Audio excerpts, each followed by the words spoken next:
बिस्मिल्लाहिर्रहमानिर्रहीम। तो इधर उधर की न बात कर, ये बता के काफ़िला क्यों लुटा। तो इधर उधर की न बात कर, ये बता के काफ़िला क्यों लुटा। मुझे रहज़नों से गिला नहीं, तेरी रहबरी का सवाल है। आप देख रहे हैं यूट्यूब चैनल देसी नेशनल दवाखाना और मैं हूँ हकीम MS पाशा नदवी। अल्लाह करे कि आप खुश हों, अच्छे हों, सुकून से जी रहे हों। आप अच्छे हों, लेकिन 2 रोज़ से न मेरी तबीयत अच्छी है, न मेरा जहनो दिमाग काम सही से कर रहा है, बल्कि रह के कुछ सवालात जहनो दिमाग में आते हैं और उनका कोई जवाब न मिल पाता, वो फिर से ख़त्म हो जाते हैं। ये सिलसिला मुस्तकिल जारी है। बहुत सारे सवालात जहनो दिमाग के अंदर पैदा होते हैं, दिल में बहुत सारे एहसासात पैदा होते हैं और वो फिर वहीं दब कर ख़त्म हो जाते हैं। आपस में लड़कर और आपस में एक दूसरे से टकरा कर पास पास हो जाते हैं। दरअसल वो कुछ ख़बर ही ऐसी है जिसकी वजह से आप जब सुनेंगे तो आपका जहनो दिल भी परेशान होगा। 21 तारीख की ख़बर है, मुझे कल मौसूल हुई तो मैंने समझा कि इस बारे में जो कुछ मेरे एहसासात हैं या मेरे जज्बात हैं या मेरे जहनो दिमाग में जो कुछ इस ताल्लुक़ से बातें आ रही हैं, मैं वो आपसे शेयर करूं। हो सकता है कि आपके किसी काम आ जाए। और जो हमारी बेगैरती और बेहिसी का हम शिकार हो चुके हैं और हमारी ये बेगैरती, बेहिसी, हमारी सर्द मोहरी, ये बिल्कुल दिन ब दिन, और हमारा जुमूद, हमारा तातुल, आपस की नाइत्तिफ़ाक़ी, आपस का इंतशार, आपस की हमदर्दियाँ जो हमारी ख़त्म हो गई हैं और नाइत्तिफ़ाक़ी बढ़ती जा रही है। आपस की जलन, आपस का हसद, आपस की ग़ीबतें, एक दूसरों के टांग खींचना, एक दूसरों की तरक्की से जलना, एक दूसरों की तरक्की से खुश ना होना, इस तरह की बातें जो हमारे अंदर पैदा हो गई है, अल्लाह करे कि उनमें कुछ कमी आए और हमारी बेगैरती को थोड़ी सी चोट लगे, हमारी बेहिसी को ज़रा सी चोट लगे। हो सकता है कि चोट लगने से कुछ हमारी थोड़ी बहुत बेगैरती और बेहिसी ज़रा कम हो जाए और हमारा जुमूद टूटे, हमारा तात्तुल ख़त्म हो और हमारी जो फ़िक्रें और हमारी सोच जो बिल्कुल बेकार हो चुकी है। अगरचे हम अपने आप को दूर रस निगाह वाला कहते हैं, बदला संज कहते हैं और नुक्तों की बातों को समझने वाला और नुक्तों को गोता निकालने वाला गोता लगाकर अपने आप को कहते हैं, लेकिन मुझे नहीं लगता कि हम गोताज़न हैं या हम दूर रस निगाह रखते हैं या दूर भी हमारी निगाहें हैं, हम दूर तक सोच सकते हैं। मुझे ऐसा नहीं लगता। बहरहाल ये मेरे अपने ख़यालात हैं। हो सकता है कि आप दूर रस हों और आप बहुत दूर की सोच सकते हों, वो बहरहाल आप होंगे। वो क्या ख़बर है जिसकी वजह से जहनो दिल परेशान हैं और जहनो दिमाग और फ़िक्री जो इर्तिदाद है वो बिल्कुल सामने आता है और जो हमारी फ़िक्रें ख़त्म हो गई हैं, हमारी सोच और फ़िक्र और बिल्कुल ख़त्म हो गई है और तात्तुल का शिकार हो गई है। उसकी क्या वजह है? अभी एक पहले आप ये देखें ज़रा सा, एक छोटी सी वीडियो मैं आपको दिखा रहा हूँ, इसको आप देखें। मैं फिर उसके बाद बताता हूँ कि इसकी हकीकत क्या है, बल्कि हकीकत नहीं, बिल्कुल सच है जो कुछ है। और अगरचे अभी तक मैं उनसे रब्ता नहीं कर सका, कुछ दिन पहले तक मैं राब्ते में था, लेकिन अब कुछ दिन से राब्ते में नहीं हूँ। कभी उनसे रब्ता होगा तो मैं उसकी हकीकत क्या होगी वो आपको इंशाल्लाह बताऊँगा। पहले आप इस वीडियो से महसूस हों। अमित है, मैं अपने माँ बाप से झगड़ के घर से चला गया था और इस्लाम मज़हब कबूल कर लिया था। फिर मैं रास्ता भटक गया था, इसलिए से मैंने इस्लाम कबूल किया। अब आज जो है मेरे माँ बाप ने तहरीर दी है और पुलिस प्रशासन की वजह से मैं आज अपने माँ बाप से मिल पाया हूँ। मैं आपके पास जा रहा हूँ, अपने भाई बहन के पास जा रहा हूँ, इसलिए मैं ये सब मेरी मर्ज़ी है। का एक मामला है जिसमें हमारे हिंदू समाज के अमित भाई को कुछ जिहादियों द्वारा, विधर्मियों द्वारा लालच देकर, डराकर, धमकाकर, माइंड वॉश कर उसका धर्मांतरण किया गया था। काफ़ी दिनों तक उसे मौलाना के भेष में रखा गया। अस्सलामु अलैकुम रहमतुल्लाहि व बरकातुहू। मेरा नाम पहले अमित था और अब मेरा नाम अब्दुल्ला है। इस्लाम से पहले की ज़िंदगी के बारे में हम बुतों की पूजा और जो है देवी देवताओं की पूजा बहुत ज़्यादा किया करते थे। मैं काफ़ी छोटा था, मुझे याद है कि हम जो है शिवलिंग होता है, शिवलिंग, उसकी बहुत ज़्यादा पूजा किया करते थे। अपने ताऊ चाचा के लड़के और मेरे भाई, हमारा एक जो है घेर था, उसमें हमने वो शिवलिंग को रखा हुआ था, उस पर पूजा किया करते थे बहुत ज़्यादा। हमें छोटे से ही सारे बहन भाइयों को शौक़ था पूजा करने का। तकरीबन मैं 3.5 महीने कलमा पढ़ने के बाद मुझे जो घर में रखा गया, 3.5 महीने तक ऐसे रखा गया कि जैसे ग़ुलामों से भी बदतर ज़िंदगी हो चुकी थी। मज़दूरी के तौर पर मुझे मज़दूर से भी बदतर सलूक मेरे साथ किया जाता था। तो मैं उस रोज़ घर से चला गया और घर से जाने के बाद अपनी ज़िंदगी को फिर इस्लाम के मुताबिक ढाला, जमात में गया, दीनी काम में लगा और दावत के काम में लगा। मदरसे में पढ़ना शुरू कर दिया। आज अल्हम्दुलिल्लाह मैं मौलवियत कर रहा हूँ, हिफ्ज़ कर रहा हूँ। अल्लाह ने मुझे इतनी पाक साफ़ ज़िंदगी दी, अल्लाह का शुक्र है, अल्लाह का एहसान है। मैं बस इन वीडियो के ज़रिए मैं मेरे भाइयों एक ही पैगाम पहुँचाना चाहता हूँ कि अल्लाह की तौहीद को, अल्लाह की वहदानियत को, उसकी रबूबियत को, उसकी कुदरत को हम अपने भाइयों में, बिरादरान वतन में, हिंदू भाइयों में जाकर समझाएँ। ये हमारी ज़िम्मेदारी है। हम उन पर बहुत बड़ा जुल्म कर रहे हैं। ये इतना बड़ा जुल्म है कि इसकी कोई तलाफ़ी नहीं है। हकीकतन हमारे हज़रत फरमाया करते हैं हज़रत मौलाना कलीम साहब कि ये ऐसा हुकूकुल इबाद है कि इसकी माफ़ी अल्लाह के यहाँ भी नहीं होगी। अगर आखिरत में गैर ईमान वाले ये कह दे कि अल्लाह तू माफ़ कर देने, तो अल्लाह इस पर माफ़ नहीं करेंगे। तो मैं अपने मुसलमान भाइयों को मैसेज पहुँचाना चाहता हूँ कि ईमान की दौलत जो अल्लाह ने हमें दी है, ये कलमे की दौलत, ये एक एक फ़र्द तक पहुँचनी चाहिए। ये हमारी ज़िम्मेदारी है, इसको सब भाई मिलकर करें।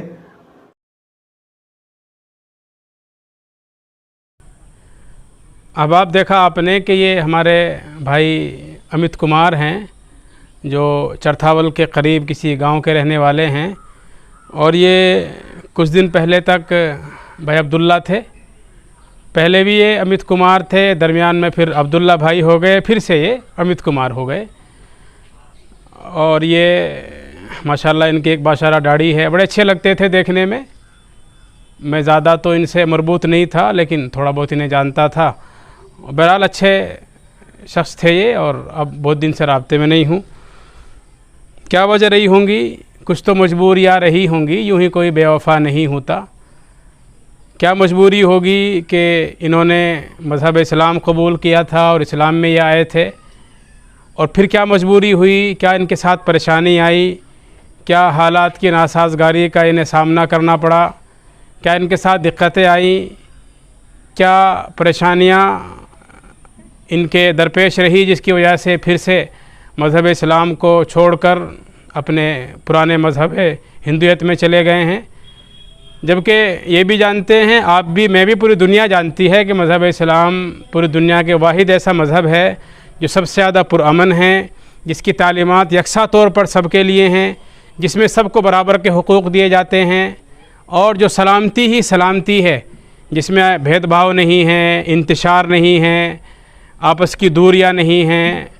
लेकिन फिर भी क्या वजह रही कि इन्होंने मज़हब इस्लाम को तर्क करके कई सालों तक ये मज़हब इस्लाम में रहे। तकरीबन 2014 में ये मज़हब इस्लाम में दाखिल हुए थे, और फिर मज़हब इस्लाम 2021 में तकरीबन 21 तारीख को, इसी 21 तारीख को, 21 जुलाई को ये फिर से मज़हब इस्लाम छोड़कर अपने पुराने मज़हब हिंदू मज़हब में चले गए। क्या इसके पीछे वजूहात रही होंगी, वो बहरहाल मैं अभी आपको नहीं बता सकता, चूँकि इनसे मैं बात नहीं कर सका, और जब तक इनसे कोई बात नहीं हो पाती ये बताना ज़रा मुश्किल है कि ऐसा क्यों हुआ और इसके पीछे क्या वजूहात हो सकती हैं, क्या इसके असबाब हैं, क्या इसकी इल्लतें हैं, और क्या उनके साथ परेशानियां थी कि उन्हें मजबूर होना पड़ा इस तरह से। बहरहाल वो तो एक अलग मसला है।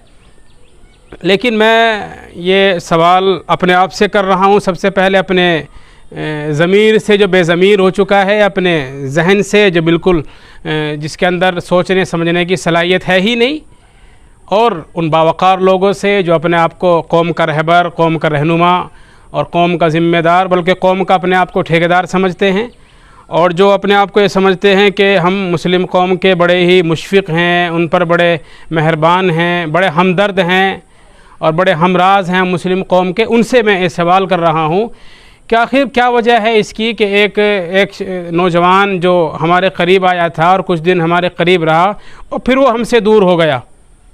छोड़ दीजिए इसको कि उसने क्या किया और क्या उसे करना चाहिए था, क्या नहीं करना चाहिए था, वो अलग मसला है। मैंने पहले ही एक शेर पढ़ा था कि मुझे रहज़नों से गिला नहीं, तेरी रहबरी का सवाल है। रहबरी अपने आप की भी, रहबरी उन लोगों की जो सुन रहे हैं, उन बाशऊर लोगों की, वो कोई भी हों, कि आखिर ऐसा क्यों हुआ। एक शख्स जो ज़माने से हमारे साथ रह रहा था और फिर वो हमारे साथ रहते रहते आखिर हमसे इतना ज़्यादा नाला क्यों हुआ, हमसे इतना दूर क्यों चला गया, क्या उसके साथ परेशानी आई, आखिर हमने अपनी क्या ज़िम्मेदारी अदा की। कुछ दिन पहले तक मैं उनसे राब्ते में था तो बता रहे थे कि अभी तक जो हमें मेरे लीगल डॉक्यूमेंट्स हैं, जो कानूनी कागजात हैं, वो मैं तैयार नहीं करा सका। मुख्तलिफ लोगों के पास गए होंगे, वो ज़ाहिर बात है काफ़ी भाग दौड़ उन्होंने की होगी, लेकिन अभी तक वो अपने कानूनी कागजात तैयार नहीं करा सके। कुछ थाने की मजबूरियाँ रही होंगी, कुछ कोर्ट की मजबूरी उनके साथ रही होंगी, लेकिन हम जो अपने आप को मुस्लिम कौम कहते हैं, हम जो अपने आप को ये कहते हैं कि हमारा मज़हब इस्लाम पूरी दुनिया में तरक्की के लिए आया है, हम जो ये कहते हैं कि हम तो अल्लाह ताला के बरगुज़ीदा बंदे हैं, हम जो ये कहते हैं कि दुनिया की तरक्की, दुनिया की खुशहाली और आखिरत की ज़िंदगी सिर्फ हमारे लिए है, आखिर कहाँ चले गए थे हम उस वक्त। अब काफ़ी लोग तबसरा कर रहे हैं, अफसोस का इजहार कर रहे हैं, वो समझ लीजिए कि लकीर को पीट रहे हैं। आखिर होगा क्या लकीर को पीटने से। एक शायर ने, एक देहाती शायर ने कहा था कि फिर क्या पछताना होए जब चिड़िया चुग गई खेत। हम जब खुशहाली थी हमने कुछ कदम नहीं उठाए, जब मौका था हमने मौके को हाथ से गंवा दिया, जब कुछ कर सकते थे हमने कुछ नहीं किया। हमारे पास मौके थे, वसाइल थे, असबाब थे, सब कुछ हमारे पास था, वो शख्स हमारे हाथ में था, लेकिन हमने उसको अपने हाथों से जाने दिया। गया खुद हमने उसे मजबूर किया इस बात पर कि तुम हमारे पास आकर महफूज नहीं हो, हमारे पास तुम्हें कुछ नहीं मिलने वाला, हमदर्दियाँ नहीं मिलने वाली, आपस का प्यार नहीं मिलने वाला, आपस की मोहब्बतें नहीं मिलने वाली। गोया कि हमने उसे एहसास दिलाया। आखिर जब आदमी इस एहसास को अपने दिल में बसा लेता है कि मेरा कोई हमदर्द नहीं है, तो फिर वो कोई ना गलत कदम उठा ही लेता है। बहुत से लोगों को आपने देखा हो खुदकुशी कर लेते हैं, वो बहुत बड़ी वजूहत खुदकुशी की नहीं होती, वो अपनी जान से हाथ धो देते हैं, आत्महत्या कर लेते हैं। और जब पता चलता है, तहकीक होती है कि वजह क्या थी, तो मालूम होता है कोई माकूल वजह थी ही नहीं। बिना किसी माकूल वजह के एक ज़रा से जोश में आकर, ज़रा सी बात का प्रेशर लेकर, जहन दिमाग पर कोई बात को सवार करके वो इतना बड़ा कदम उठा लेते हैं। उसने भी एक कदम उठाया, गलत सही क्या होगा वो एक अलग मसला है, लेकिन आखिर सवाल ये है कि वो ऐसा कदम उठाने पर मजबूर क्यों हुआ। और अब भी सवाल उन लोगों से है जो कौम के रहबर बनते हैं, कौम के रहनुमा बनते हैं कि उन्होंने इसके बाद अपनी क्या ज़िम्मेदारियाँ अदा की हैं। कोई कुछ नहीं करने वाला, सुनकर लकीर को पीट लेंगे, कमरे में बैठकर तबसरा कर लेंगे, अकेले होकर उस पर कुछ प्रोग्राम हो जाएंगे, कुछ तफसीरें, कुछ मज़ामीन तैयार हो जाएंगे, कुछ वीडियो बन जाएंगी, कुछ मज़ामीन आ जाएंगे सामने, लेकिन हल कुछ नहीं निकलने वाला उसका। वजह जानते हैं आप क्या है? इसलिए कि हम खुद अपने ईमान पर मुतमईन नहीं हैं, हम खुद अपने इस्लाम पर मुतमईन नहीं हैं। जब हमारे अंदर खुद 100% इत्मीनान पैदा नहीं है तो हम दूसरों को क्या कायल कर सकते हैं। हमारे बहुत सारे भाई, आप उनसे जाएं बाज़ार में, मिलकर देखें, आपको पता चलेगा जब आप मुस्लिम लोगों से मिलेंगे कि सूरत हाल क्या है। कितने आपको ऐसे मिल जाएंगे जो वाकई सच्चे पक्के मुसलमान हैं, गोश्त खाते हैं, कभी ईद की नमाज़ पढ़ लेते हैं, कभी मुहर्रम का ताज़िया निकाल लेते हैं, कभी शब बरात पर फुलझड़ियाँ जला लेते हैं। लेकिन अगर आप उनसे पूछें कि कलमा क्या होता है, मज़हब इस्लाम क्या है, मोहम्मद कौन है, रसूल कौन है, अल्लाह कितने हैं, आप किसकी उम्मत में हैं, अगर आप उनसे बड़े बड़े सवालात करेंगे तो ये सवालात उनके लिए बिल्कुल नए होंगे। इन सवालों के जवाबात उनके पास नहीं होंगे। तो आखिर वजह किसकी है भाई? किसकी ज़िम्मेदारी बनती है? ये सवाल हम सब से है, ये सवाल आपसे भी है, ये सवाल मुझसे भी है कि जो ज़िम्मेदारी हमें दी गई थी हमने वो ज़िम्मेदारी क़तन अदा नहीं की। अकेले में बैठ गए, अपनी ज़िंदगी में मस्त हो गए, और जो ज़िम्मेदारियाँ अल्लाह ने हमें दी थी वो ज़िम्मेदारियाँ मस्जिदों के मिंबर तक, महराब तक महदूद रही, जलसों के स्टेज तक महदूद रही। बस कुंतुम खैर उम्मा उखरिजत लिन्नास तअमुरुना बिल मारूफ व तनहौना अनिल मुनकर। भूल गए हम, वल्लदीन जाहदू फीना लनहदियन्नहुम सुबुलना। और अगर थोड़ा बहुत रहा भी तो उसमें इतने इख्तिलाफ़ात पैदा हुए, इतना इंतशार हुआ, इसलिए एक दूसरे की टांगें खींची गई और हमने उसको बिल्कुल ये समझ लीजिए कि दुनिया कमाने का ज़रिया बना लिया। जब ये होगा तो फिर यही होगा। जब कौम ज़िम्मेदारी से मुंह मोड़ ले, अपने काम को पछेपुछ डाल देती है, जब कुछ लोग अपने काम को भूल जाते हैं, तो फिर तरक्की नहीं, खुशहाली नहीं, बदहाली आती है, तनज़्ज़ुली आती है। आदमी फिर आगे की तरफ नहीं बल्कि पीछे की तरफ बैठ जाता है। और जब आपस में हम एक दूसरे की टांगें खींचने लगे, एक दूसरे पर तबसरा करने लगे, उसकी अच्छाइयों को नज़रअंदाज करके सिर्फ उसकी कमियां, उसके ऐब और उसकी बुराइयां हम तलाश करने लगे, तो फिर ऐसा ही होता है। दूसरे तो बहुत दूर की बात है कि वो हमारे करीब आएँ, जो हमारे अपने हैं, जो हमसे करीब हैं, वो भी हमसे दूर हो जाते हैं। ये हमारे भाई अब्दुल्ला थे, जो पहले अमित कुमार थे, फिर दरमियान में भाई अब्दुल्ला आए और फिर से अमित कुमार हो गए। ये हमारे लिए एक सवाल या निशान है। हमें सोचने का हमारे सोचने का अहम मौका है। हमारे एहसासात को झंझोड़ रहा है, हमारी फ़िक्रों को, हमारी ज़िम्मेदारियों पर ये सवाल खड़ा कर रहा है कि आखिर हम हैं कहाँ गई हमारी ज़िम्मेदारियाँ, कहाँ गई हमारी मेहनतें, कहाँ गई हमारी कोशिशें। इसलिए मैं अपने कौम के बावकार, बाशऊर, पढ़ लिखो, ज़िम्मेदार लोगों से ये सवाल पहले अपने आप से भी कर रहा हूँ। लेकिन एक बात बताऊँ, जिस वक्त मैं उस मकाम पर पहुँच जाऊँगा तो फिर इंशाअल्लाह ना मैं ये सवाल करूँगा और ना मैं ये वीडियो बनाऊँगा, बल्कि मैं फिर अमली कदम उठाऊँगा। और अब भी इंशाअल्लाह जो कुछ हो सकेगा हम अमली इक़दाम करेंगे। लेकिन आपसे भी गुजारिश कर रहा हूँ, ये मसला सिर्फ़ एक अब्दुल्ला का नहीं है, सैकड़ों अब्दुल्ला हैं, हज़ारों अब्दुल्ला हैं, हमारे हज़ारों ऐसे भाई हैं जो हमसे नाला हैं। हालांकि आप जानते हैं कि जब मज़हब इस्लाम ज़हन दिमाग में आ जाता है, अपने जिस्म में घर कर लेता है, तो फिर कभी आदमी उससे वापस जा ही नहीं सकता है। आपने देखा मक्की दौर में जब हज़रात सहाबा हिजरत करने लगे तो उन्होंने सिर्फ़ इस बात पर कि मुझे वहाँ जाने दो, सब कुछ कुर्बान कर दिया। घर बार, बीवी बच्चे, ज़मीनें, जायदाद, बागात, सब कुछ दाव पर लगा दिया, लेकिन मज़हब इस्लाम का सौदा कत्ल नहीं किया। हज़रत खुबैब रज़ी अल्लाह अन्हु जब कत्ल किया जा रहा था, कितना अच्छे अशार कहे थे उन्होंने, लेकिन कभी भी उन्होंने इस्लाम का सौदा, अपने ज़मीर का सौदा नहीं किया। वजह क्या थी कि उनके दिल में, उनके जहन व दिमाग में इस्लाम रच बस चुका था। और जब तक इस्लाम रचे बसे नहीं तो हम ज़रा से दबाव पर, ज़रा सी मजबूरी को सामने आते हुए हम उससे बिल्कुल अलग हो जाएंगे। ऐसा बहुत होता है। हम भी जो हमें आपको नज़र आ रहे हैं ये मजबूरियां हैं, वरना अगर हमें भी मौका मिले तो हम भी न जाने क्या क्या गुल खिलाएं। इसलिए मैं आपसे गुजारिश कर रहा हूं तो कि कोशिश करें कि हम इस तरह का मौका आने ही न दें। बाद में हंगामा करने से कुछ नहीं होता। अक्लमंद आदमी वो है जो कल के आने से पहले कल की तैयारी करे। अलकय्यिसु मन दाना नफ्सा व अमिल लिमा बअदल मौत। अगर आप मज़बूत मुस्तक़बिल चाहते हैं तो उस मज़बूत मुस्तक़बिल की आज ही बुनियाद रखें। अगर आपकी आज बुनियाद मज़बूत होगी, कल का आपका मुस्तक़बिल और आपकी इमारत जो उस बुनियाद पर खड़ी होगी बड़ी मज़बूत होगी और बड़ी पायदार होगी। और अगर ऐसा नहीं हुआ तो हम सिर्फ़ लकीर के फ़कीर रहेंगे, लकीर को पीटते रहेंगे और मसला हल होने के बाद, काम के ख़त्म हो जाने के बाद हम उस बात पर तबसरा करते रहेंगे। 2 वीडियो मैं आपको दिखा रहा हूँ। एक वीडियो मैंने आपको पहले दिखाई थी, बल्कि वहीं पर 2 वीडियो आप देखें कि वो भाई अमित कुमार से अब्दुल्ला कैसे हुए और फिर भाई अब्दुल्ला से अमित कुमार कैसे हो गए। इन वीडियो को सुने, देखें और अपने अंदर के इंसान को, अपने अंदर के मोमिन को, अपने अंदर के मुस्लिम को जगाएं और कौम मिल्लत के लिए कुछ फ़िक्र करें, कुछ इक़दाम करें।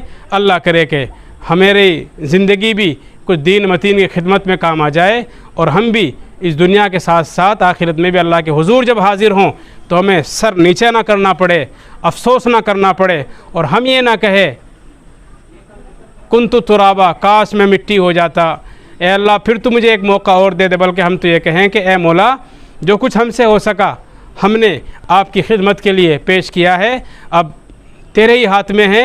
तुम्हारा काम है अब इसमें रंग भर देना, तुम्हारा काम है अब इसमें रंग भर देना।